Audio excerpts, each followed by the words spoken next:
So we'll just start with the basics of PHP first. So what is actually PHP?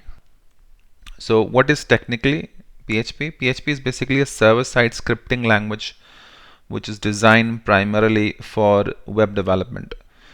Now it runs on the server side, so all the code that you write in PHP runs on the server side. Now PHP is designed to be embedded in HTML, so you must have observed, if you had a chance to look at the PHP page, you can write both HTML and PHP both in the same page, right? So this basically is very powerful because that means that you can write dynamic data. Imagine if you had to just hard code everything, the text will be static and cannot be changed unless you manually go and change in the code. But if you write PHP, you can actually get the data from the database, and you can use variables in PHP and functions and dynamically update the value depending on which page the user is on, depending on what data is required on that page. Okay, so PHP is the language behind 80% of the website, and it's the code language for WordPress, Joomla, and Drupal. So you already know about WordPress. It's a content management system, right? The same way you have Joomla and Drupal as well. Now with PHP, you can turn a static HTML page into a dynamic one. So just now I explained that you can actually make the content dynamic. Like for example, in WordPress, you can create static pages, but then if you want the post to be updated from the WordPress dashboard, the same content can then be seen in the front end dynamically. You can loop through different templates and dynamically change the data for the same template when it's looping through on the front end, right? So it incorporates the live data and validate the user's presence.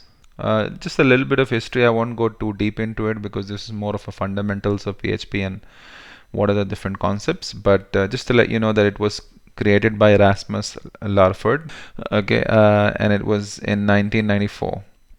So like I said, that originally it was called personal homepage because he was using it for his own use. So what are the different uses of PHP? I mean, there are many uses of PHP, but some of the common ones are like if you want to process an email contact forms, for example, if the you must have seen it on websites wherein user fills up the contact form and then the data is sent to the server and then probably gets stored into the database or maybe sent as an email to the owner of that site, right, to the admin.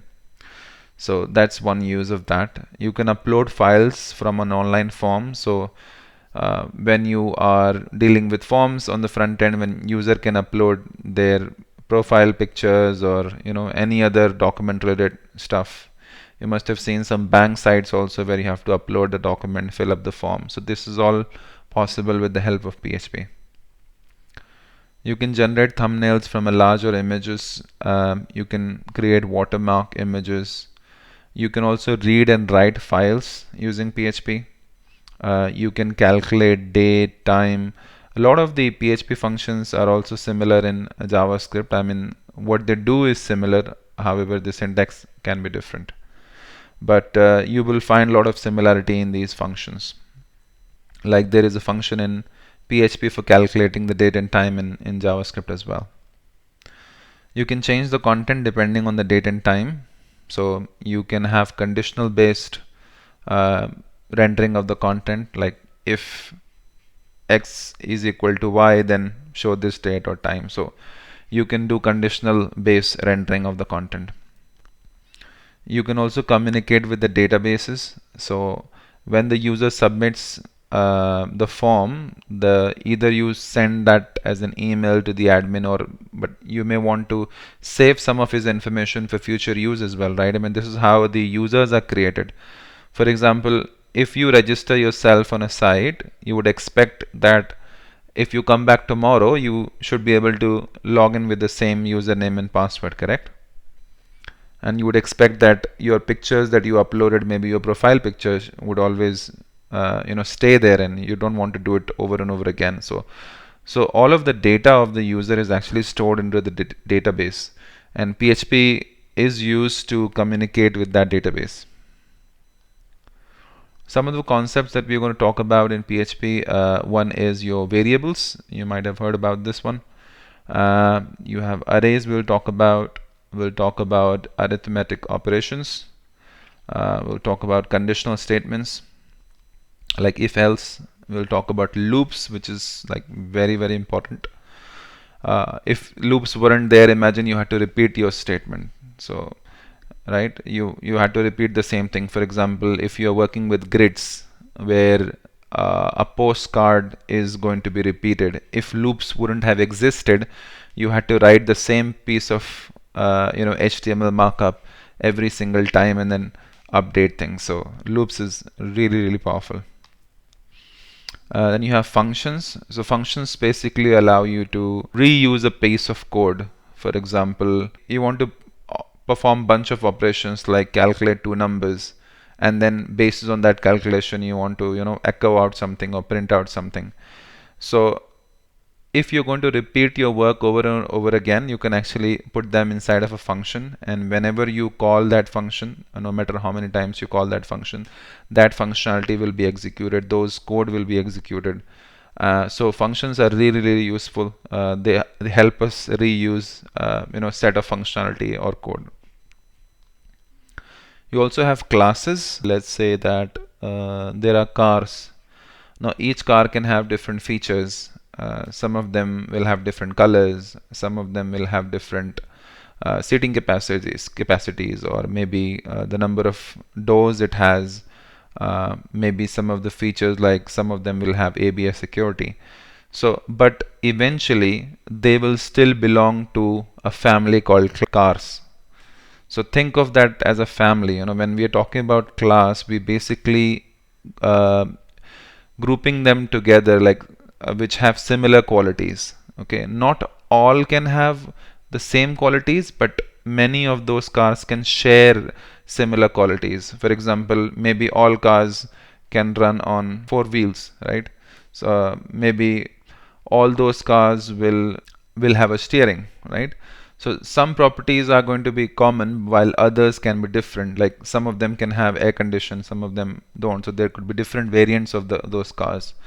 So when we want to group something together, like which basically inherit similar properties, that's when we use classes, and they are very powerful. Time for action now. So what I've done is using a code editor called PHP Storm. You could use anything that you want.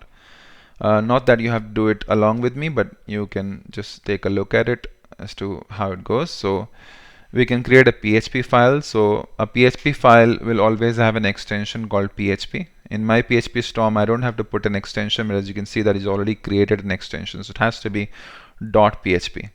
Now, if you create a file called index, then the browser automatically picks up that particular file as the root file, and so it will always look for an index. Okay, you could also use index.html, but since, like I said, if you use index.php, you can write both HTML and PHP together, and that's really powerful. Okay, so when we are creating this index.php file, you can also write HTML in it, which means that I can actually just put in HTML and say hello. Now you can use any editor you want, or MAMP or XAMPP, whatever you want to use. I won't be discussing that. If you don't know what that is, you can definitely read about it and come back. But you can go to my folder name is PHP fundamentals. Here it is. So now you can see that you've got hello over here, right?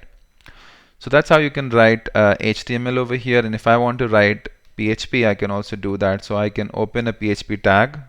So this is how you open a PHP tag, and then this is how you close it, and whatever you put inside of it will be executed as PHP code. So I can echo out saying hello world, and if you refresh, there you go, you can see it's hello world, right? If you do an inspect element and check what's happening inside of it, let me zoom it in. You can see inside of body, all it's doing is just printing this string, right? So why do you think that it's not showing these tags? I mean, why is it just showing hello world? Why is it not showing echo?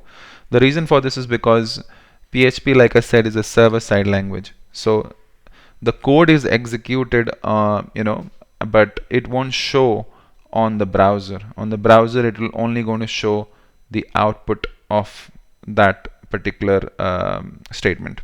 So in this case, the output is hello world, and that's what is going to be printed over here. It's not going to print these PHP tags and all of these stuff. Okay. Now I'm going to remove all of this for now, and you have to make sure that if you're writing PHP, you have to open a PHP tag. It is not necessary for you to close the PHP tag, because closing of the PHP tag is only required in a file if you're going to write HTML. For example, you could very well write echo hello world here and use a semicolon to end a statement. But if you want to write HTML here, for example, okay, let me just show you the previous one. Yeah, this one. So let's say I write this, and again I have to write HTML, so I have to close this tag over here. I cannot write HTML otherwise if I have to write it. Another way of writing HTML would be, you can echo out in a string like this way. So that's another way if you want to write HTML without having to close the PHP tag, like so. But if you want to not use echo and stuff, you can just close the PHP tag. So all I can do is just move this here down at the bottom, and that'll still work. There you go. Okay, so let's continue. So we're going to start with the variables first. So what are these variables actually?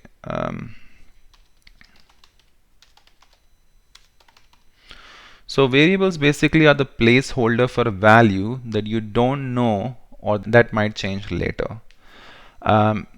So that's what the variables are. Now there are certain naming conventions before we jump onto variables. There's some naming conventions that I would like to share with you. So in PHP, the variables begin with a $sign. So if you want to write a variable, you will say $sign or whatever the name of the variable, and you can choose the name of the variable you want. For example, I can do name, and then I can do equal sign, and then whatever the value of that. But notice what's happening here. It's not really accepting anything because I didn't open the PHP tag. So I need to open the PHP tag. Okay, there you go. Now it's fine. And you can write comments like this. You can put double slash and then write the comment. So that won't be visible in the browser either. Okay, so I can say name Imran, and you have to put any strings in the quotes. You can use single quote or double quote, but ideally, if you are working with WordPress, it is preferred that you use single quotes.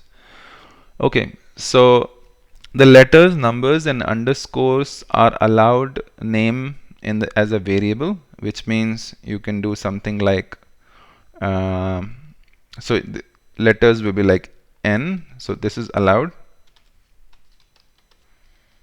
for the variable. Numbers is also allowed, but you'll have to write it like this. Okay, and underscores are also allowed, so you can do something like this as well, some value.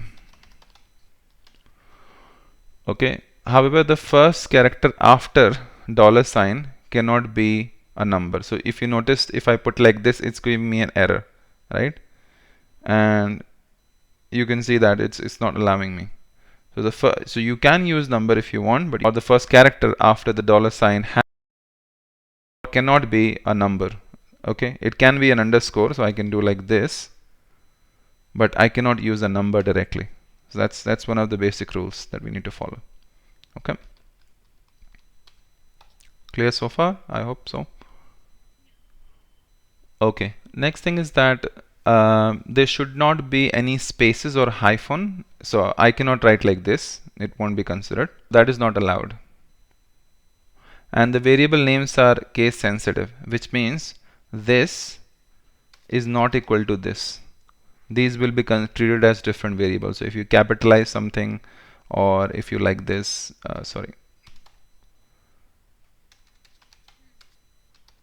So these will be treated differently. All three will be treated differently. So the variable names are case sensitive. Okay, so it does matter how you write them. Even if one letter you forget and you change it, PHP is going to treat it in a different way. So if you write like this one, this line and this line or this variable is not going to be the same. It's going to be different. Okay, so in PHP, unlike JavaScript, you cannot miss to mention a semicolon. So it's not okay to leave a semicolon. So in JavaScript, if you are ending a statement, it's okay to leave and browser will understand automatically, but here it's not allowed. So when you want to end a statement, you have to put the semicolon. You cannot forget it. So as you can see, that is throwing an error. It's not allowing that, right? Okay, cool. Now, some of the best practices that should be used when naming a variable, we should be avoid using single letters to save time. So ideally, this is not good. I mean, what is N2? If somebody is looking at it, what will they understand what this N2 is? So make sure your code is always semantic. Semantic means it should be meaningful. Someone by just reading your code should be able to understand what's going on there. So like for example, this name, so immediately person understand this is a name. Okay, if you write like age, oops, sorry, if you put $ age 23, immediately people will understand this is an age. But if you write like n equals something and a equals something, they cannot understand what's happening, right? What is n and a? We don't know that. So as best practice, you have to ensure that your variable names are meaningful.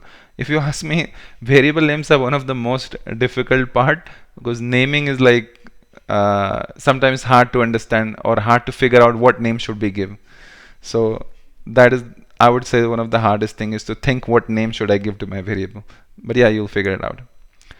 Okay, some of the things you need to keep in mind when naming these variables is that do not use this, because this is actually reserved for using PHP object-oriented scripts.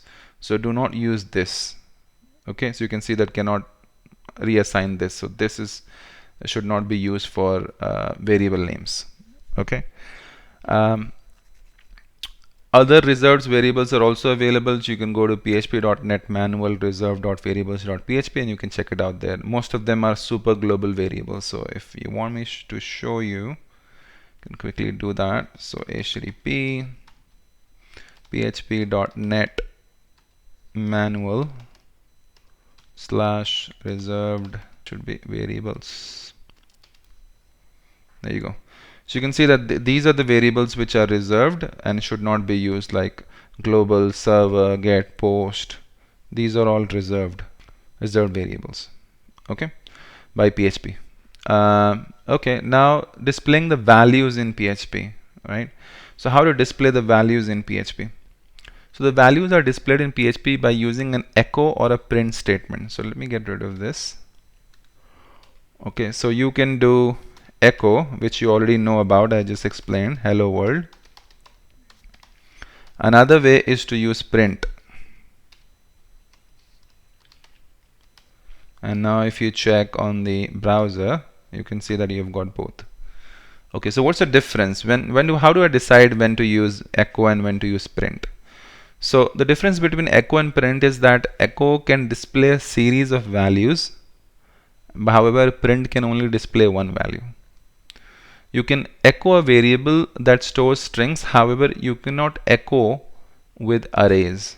So I will come back to what arrays are, but just to show you that, for example, this is name, okay, and name is Imran, and then we have my array, and don't worry about it if you don't know what arrays are. It's okay, I'll come back to what arrays are, but just want to show you that it won't work if we used array, echo for this.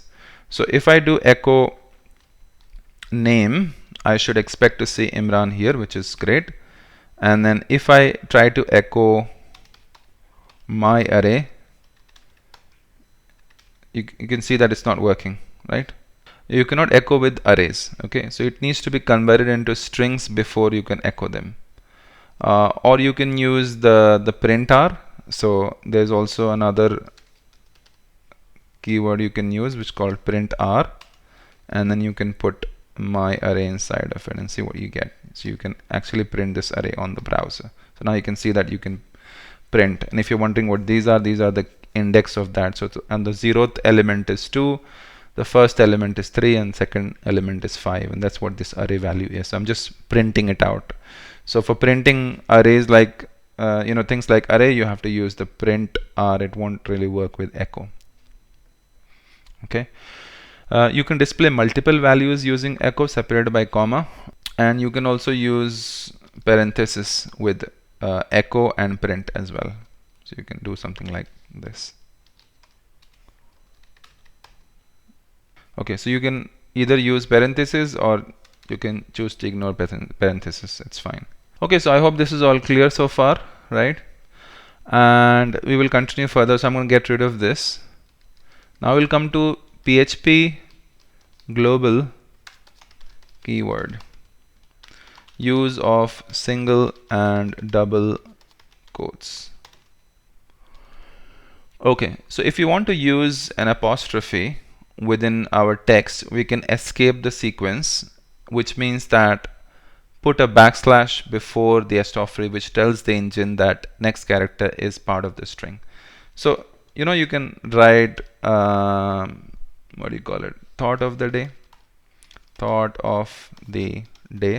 So you've declared a variable, correct? So let's say that I need to write Richard's. Now see, there's a problem, right? I have to write Richard's, correct? How do I do that? I'm already using single quote and it's putting in outside of it. So when we want to escape it, we just put a backslash like this, so PHP will understand. Okay, so when we have apostrophe, we go ahead and put a backslash behind that, so we can still use the double quotes. Thought is knowledge.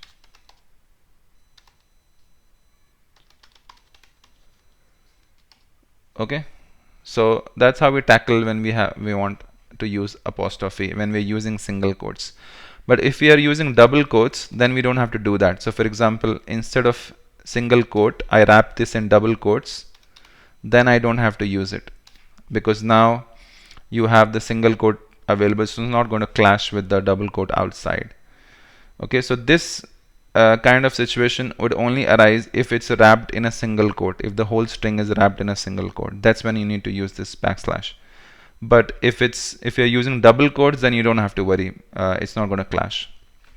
Okay, so we can fix the above problem by wrapping the text in double quotes instead of the single quotes.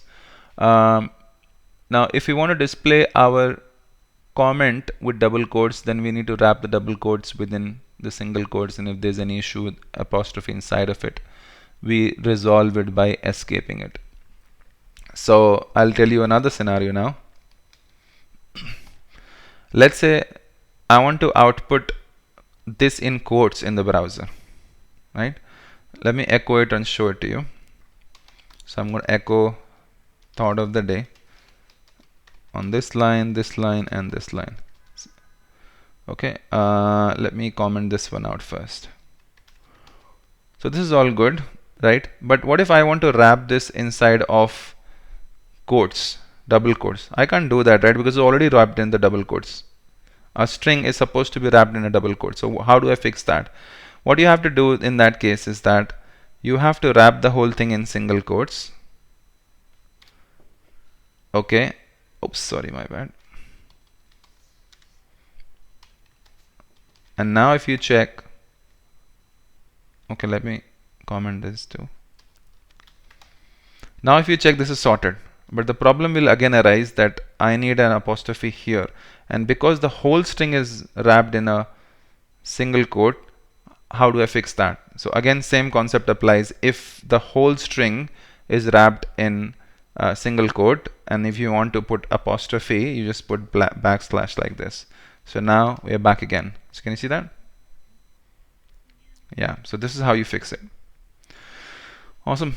So these are some of the example. I mean, I have been working for a long time. I haven't really come across any situation where I had to go with the third. I mean, I came across a third problem, but if you did, this is how you resolve it.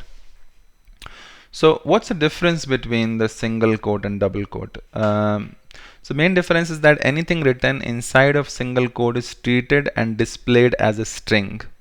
However, if you write a variable along with some text within double quotes, then the value of the variable is rendered by the engine and displayed as well. So let me give an example. Let's say name is Sam. Oops, it has to be in, yeah. And or maybe I'll put person1. And I'll create another variable called person2. And I'll put it as Harry. Okay, now if I want to echo something, for example, in single quotes, and I put this variable is great, see what happens. What this is doing is not executing the value of this. It is just considering this as a string. So when you use single quotes, whatever you put inside of it, it treats it as a string itself. So if you're calling a function, or if you're actually just putting a variable, it's not going to treat that as a variable. It's going to just treat it as a string, and it's just going to output it as it is. But we don't want that. We want that this value should dynamically change, and it should output the value of the variable and not print the name of the variable. So how do we do that?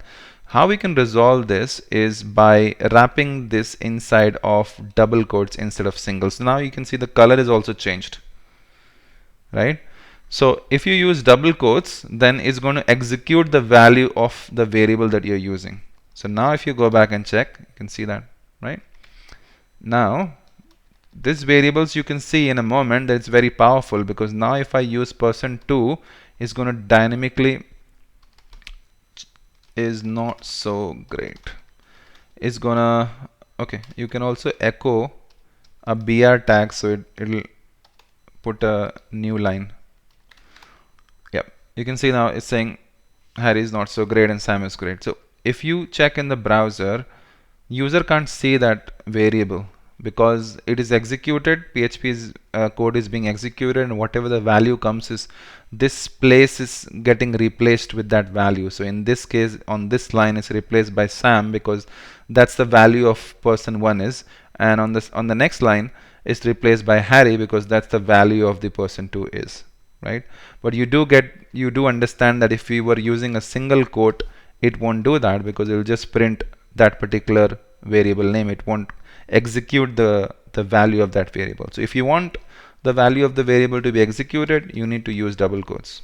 So I hope you understand the difference between the double quotes and single quote now, right? Okay, great.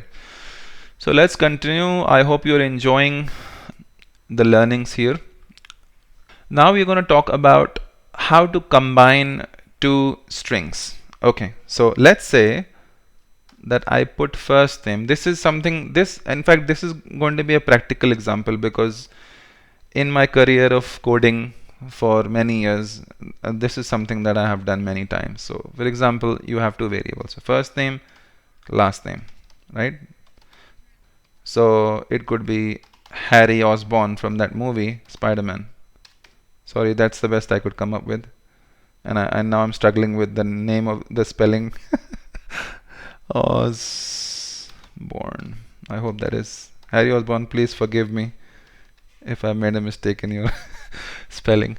Alright, so let's say that I want to go ahead and output this value dynamically.